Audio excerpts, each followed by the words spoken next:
Hey, it's Scott here again, and I'm just posting a quick video. I haven't made a music-related video in quite a while. I really, a lot of people, it's like if they haven't made a video in a while, like especially in the vinyl community, they kind of they kind of apologize. It's like, oh, I'm so busy. It's like, well, yeah, I kind of, you're busy with work and trying to learn your job and stuff like that. But I actually have a huge backlog of thrift store vinyl videos that I've made, or not made, I'm sorry, that I've thrift store records that I found. I haven't made videos of them yet, but as soon as I get the time, I'm going to do that. But in the meantime, I've been watching a lot of videos of other people. Um, I'm going to give a shout out to maybe like 3 or 4 uh, members of the VC that I think have really made some outstanding videos. Um, Vinyliciousness, I watched his video on Blues Starter Kit or something it was called, and I was really impressed by the quality.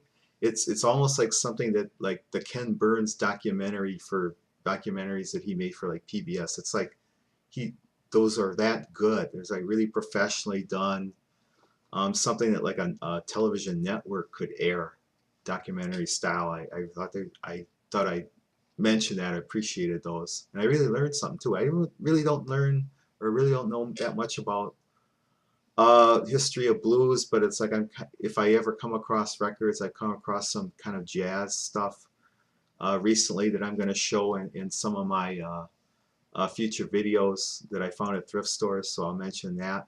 Another one is BioCity 1, or yeah, I think that's how you pronounce it. I kind of learned from you, I think, how you're very poised and things on camera, and I'm trying to improve myself. Sometimes I've gone back and I watched myself in videos, and I'm trying to get rid of the uhs and ums all the time, thinking that I'm filling in verbally my gaps of thought. So I'm trying to improve that. See, I just did it now. I'm trying to slap myself when I do that. I don't want to do that anymore. Another one who, there I did it again. Another person videos that I'm really impressed with is Punk Texas. He makes all those, did it again. Makes all those videos where he kind of brings his camera into, I think I'm going to cancel this video. I don't know. No, I'm going to keep going.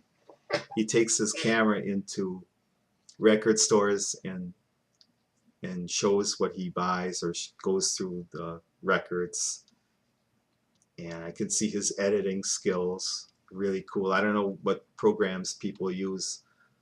I just use Windows Movie Maker myself. I have Sony Vegas 9, which I haven't had time to even learn how to use yet, but that goes in HD, and a lot of my videos, if I edit them down, the image quality is not as good as HD, even though YouTube has it as 720p or whatever. That's the best I can get out of the old Vista Movie Maker. So I thought I'd give a shout out because I really appreciate watching those videos and I learn a lot. But another thing I want to mention, I actually do buy or look for CDs at thrift stores, and if you've shopped at thrift stores looking through their CDs, you get the usual trendy teen stuff, the Britney Spears crap, and all that music that'll last a lunchtime type music, stuff that's like it's popular, and then it's like, the kids that bought it grew out of it like about a year or so later. But I actually, among all that stuff, I actually found some, what I think, some pretty good stuff, and I want to show a few of these right now. And what I noticed too is, some stores, the jewel boxes will be open, or some, like Goodwill. The Goodwill, I found a lot of these at, they're taped shut, so you're kind of taking a chance with your, you know, a $1.99 at CD. You open it up and hopefully it doesn't have any like anything more than maybe a superficial marks on the back, because whatever CD player you use, sometimes they will skip if they read it, if they get a scratch or not. I just want to show you my player behind me. Years ago I bought this Denon carousel player, and it was advertised as having a kind of intelligent disc scan where it will overlook things like superficial marks and scratches. The software will still play the music through. It will not skip or something like that. So, but anyway, these are some that I found at Goodwill and another thrift store for like $1.99 a piece. Most of these I haven't played yet, but they are like, I think they'd be pretty good. One is Plans by Death Cab for Cutie. I've never bought anything from this group. I don't know what's on, how it is, but I mean, I've heard of the band, but I thought, you know, $1.99.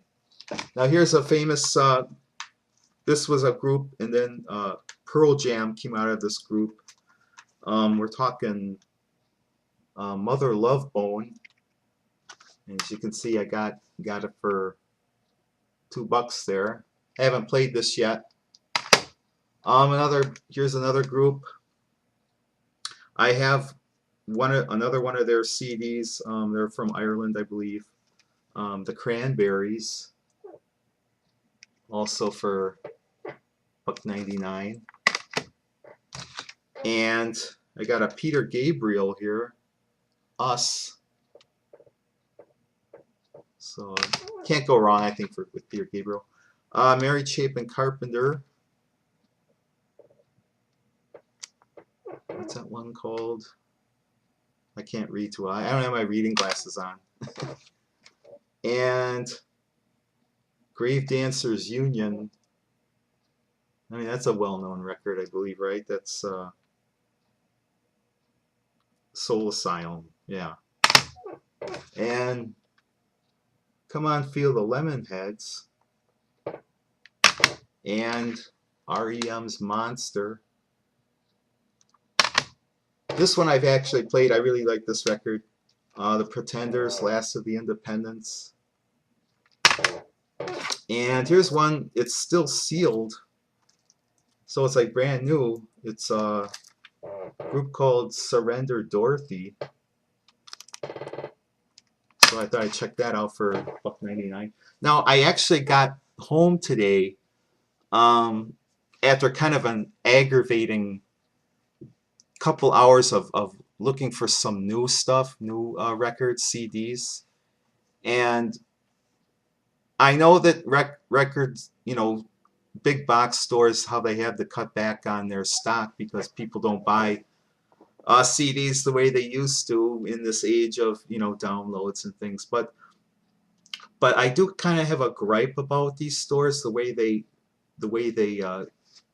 set out their records, and maybe you do too when you go record shopping at like a store like Target or Kmart and Best Buy.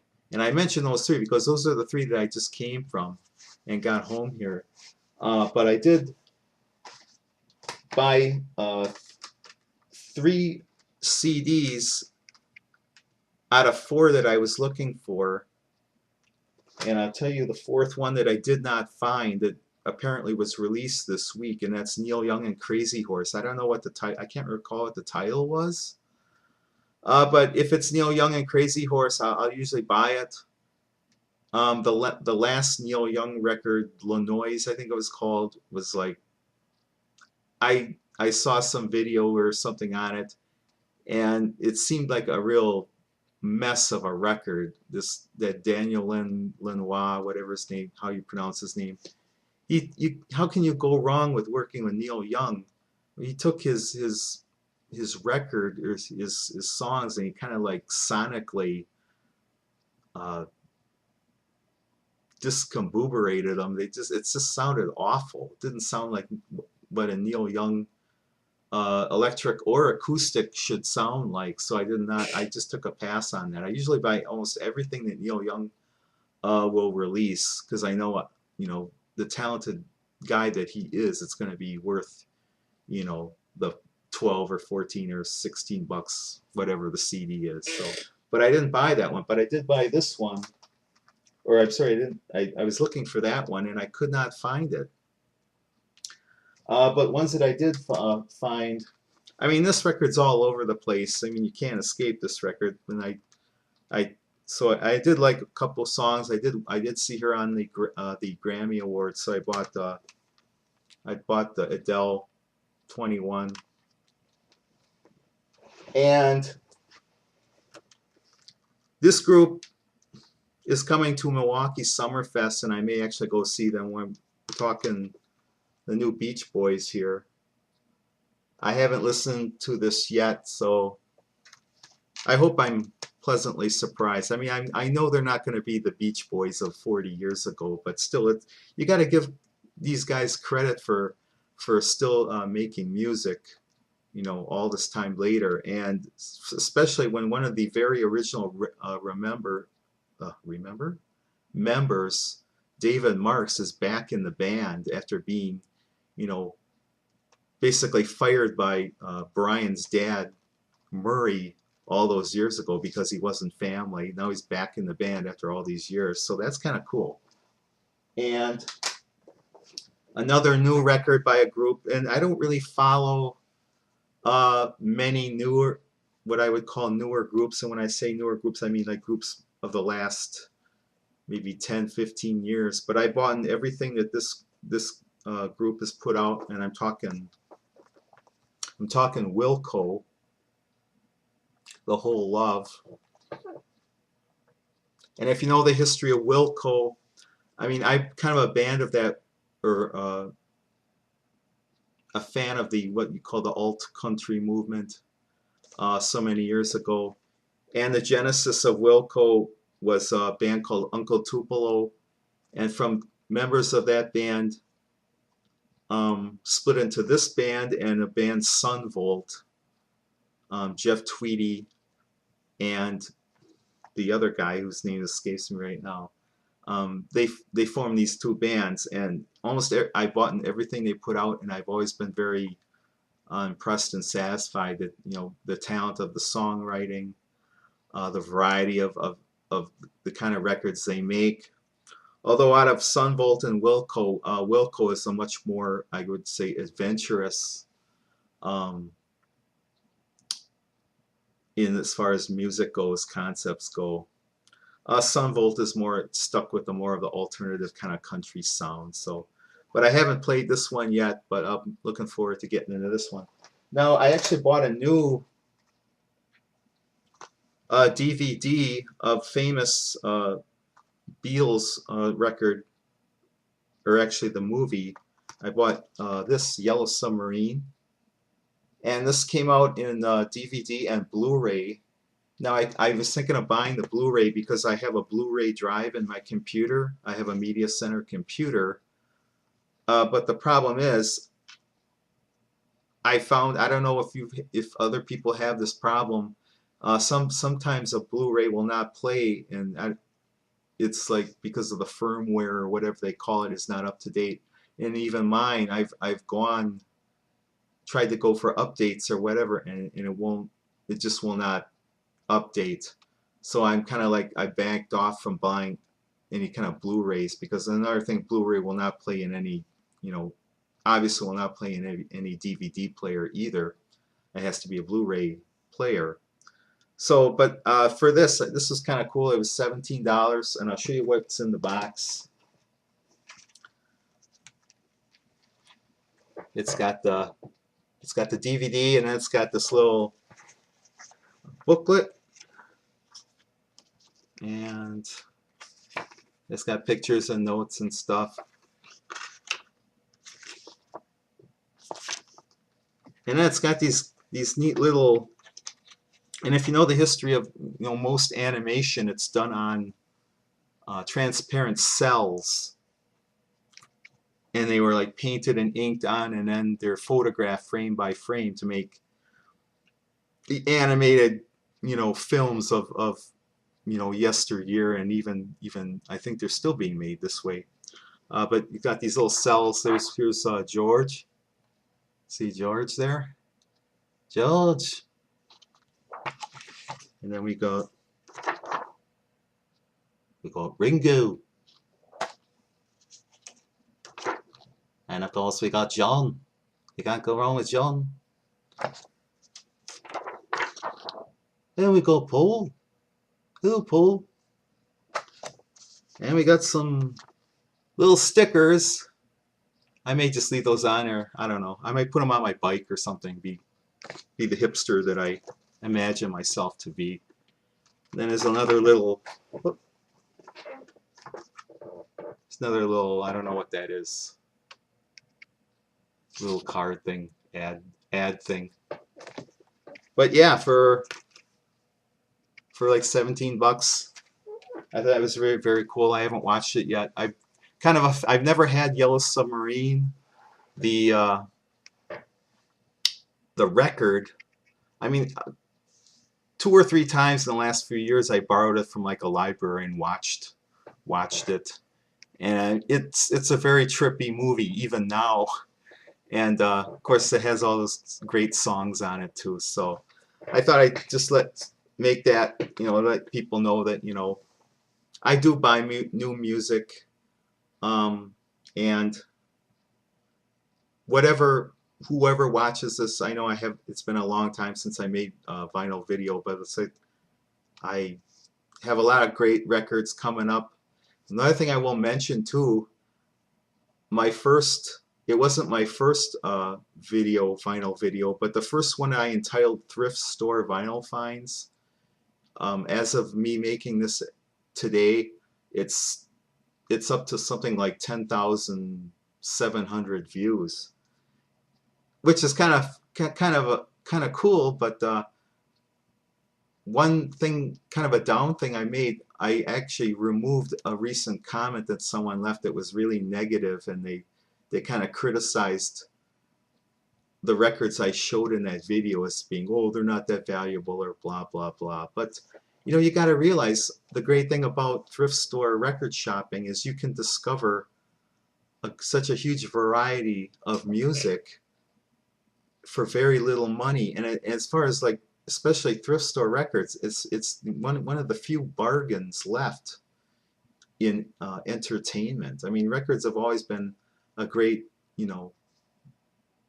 bargain as far as entertainment goes, because you can play them over and over and over, but you can discover so much cool music that you'll never find on the radio, especially like oldies radio or classic hits radio.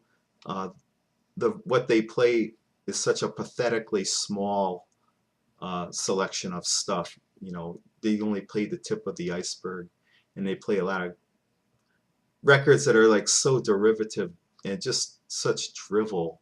It's like you might hear a certain song, go, if I hear that song one more time 100 years from now, it'll be too soon.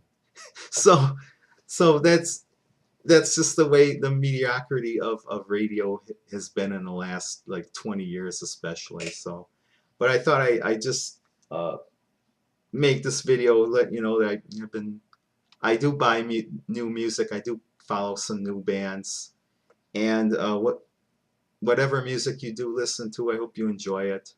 Like I said, I have I got like 4 or 5 videos worth of thrift store vinyl finds that I think you will be impressed with the stuff I found. I found mint condition records of groups on record labels that have been out of print for 40 years. But with that, I'll let you go for now, and thanks for watching. Bye.